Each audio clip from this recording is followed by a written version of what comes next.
Welcome back everybody to another video, and today we're looking at this 6-quart Instapot which feeds up to 6 people. It's absolutely massive and it's extremely versatile. Now most people know this as a pressure cooker to do things like slow cooked beef, pulled pork, pulled chicken, all sorts of recipes inside of it, very fast and with great quality. But today I'm going to show you how to make a French onion soup inside of it and really show you the versatility of this cooker. Now we can start by looking at all the menu options here. Let me zoom in a little bit so you can see. There are tons and tons of options. You have soup, you have meat, you have beans, you have poultry, slow cook, saute, pressure, keep warm, yogurt. You can make yogurt inside of it, steam, porridge, multigrain, rice. It literally can do everything. And that's one of the best parts about the Instapot. So in order to get started with this demo, we actually won't need the pressure cooker lid today. Instead, I'm just going to be using a lid off another pot, which will allow it just to keep a little top on it and I can still see through it. Now, what you're going to need to do is use the saute setting. So we're going to go ahead and click saute and then press start. Now it's set to 30 minutes and that's the perfect time. So we're going to start by pressing saute. It's now on. It takes a few seconds. The first thing you're going to want to do is add your butter right in there. Now, your butter is what you're going to use with your onions to start cooking out your onions. Yes, this is a huge amount of onions and they're all going to mix in together with the butter. And we're going to let them saute for half an hour, 45 minutes inside the Instapot. Now I'm going to grab a rubber spatula so I can move everything inside very easily. So we're going to start by melting this butter and we're going to let it get a little frothy first before we start to throw the onions in there. And we know the onions are going to get nice and steamed, so that will give us a few minutes. So we'll be back in a minute once this butter is melted, and that will give us a chance to add our onions in. Okay, and here we are back. We can take a look and the butter is pretty much all melted. That just means it's time to add in our onions. So we're gonna go in with our second ingredient, and that is a ton of cut onions. Now look how much room is left, even with, I believe that's 10 plus onions inside of there. So now we're able to go ahead and give these a good mix. We wanna coat them with the butter and we're gonna let these onions sweat for quite a while. We really wanna give them a chance to break down and caramelize.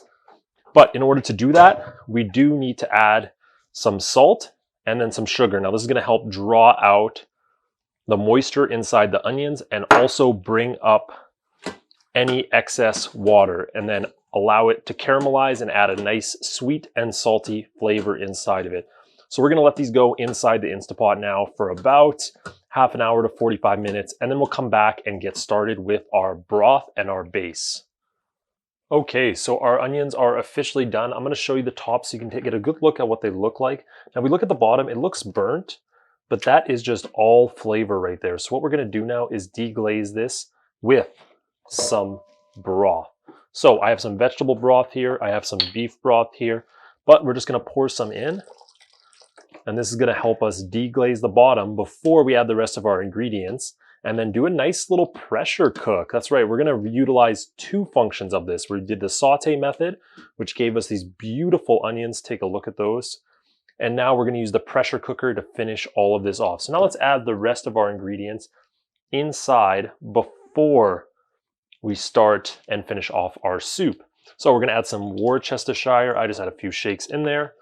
We're then gonna add a full thing of beef broth right here. So we're gonna go ahead and pour all of that in.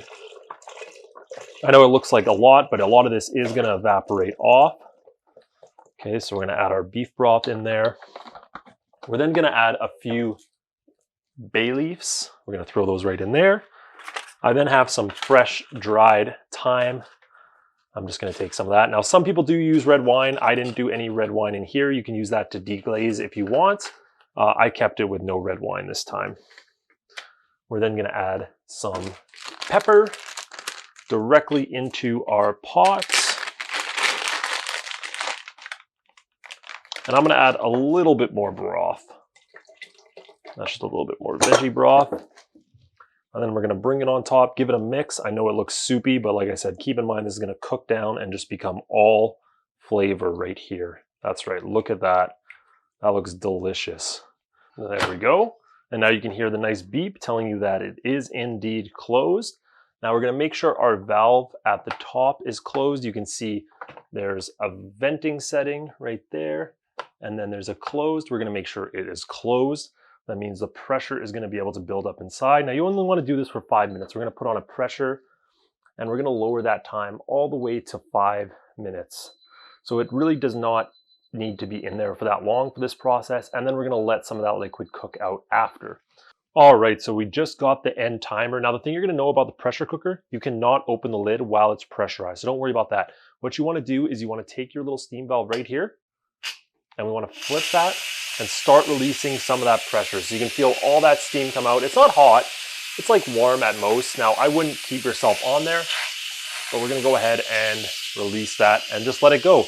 And that's gonna release the pressure from inside and will eventually allow us to open it up once there is enough pressure released. Now this is more of a safety mechanism, so you can make sure everything's safe. I know pressure cooker sounds dangerous and it sounds unsafe, but it really isn't. It's a completely safe machine to use, and it makes just amazing food every single time. And you're gonna see how combined our French onion soup is as soon as we're allowed to open this up. Okay, so now you can see we got that twisted off. We're gonna go ahead and open this up and look at that. Now, before I show you our final results, I want you to remember this was cooked in a matter of probably 45 minutes total with doing next to no work.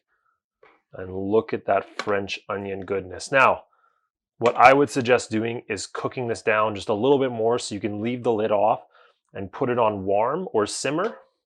And this is gonna allow some more of that broth to cook out so you get some amazing flavor out of that and a little thicker broth, which is usually what you want with a French onion soup. So the last step, now that we have our soup cooked, we want to take a ramekin like I have here or some sort of bowl. It's totally up to you. I like using something that can be used in the oven. Now you want to scoop out, first of all, some onions. So you want lots of onion flavor in there. So I'm going to go ahead and just pack this full of onions and save some of the broth since I didn't really give it time to cook out here. And I'll add a little bit of the broth at the end there so we get something like that texture right there. I'm going to cancel this now that it's cooked out a little bit. Now, what I have here is just some baguette, which I baked for a little bit. We're going to go ahead and take that and we're going to put that directly on our soup like that. Try to fit it in there. Now, what's the most important part of a French onion soup? A nice mixture of cheese. So we want to take our cheese and we really want to pack it on there. And this is going to go in the oven on broil just to finish it off. Now, you don't need to do this step. You could also microwave it if you really wanted to. But this is going to make sure that cheese is nice and crispy.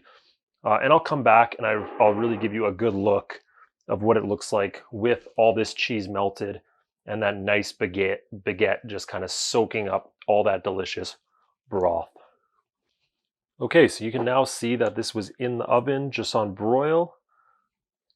And look at that amazing fresh French onion soup that we made in just a matter of minutes. Look at that. That's what you can make with this pressure cooker from Insta. Make sure you check it out.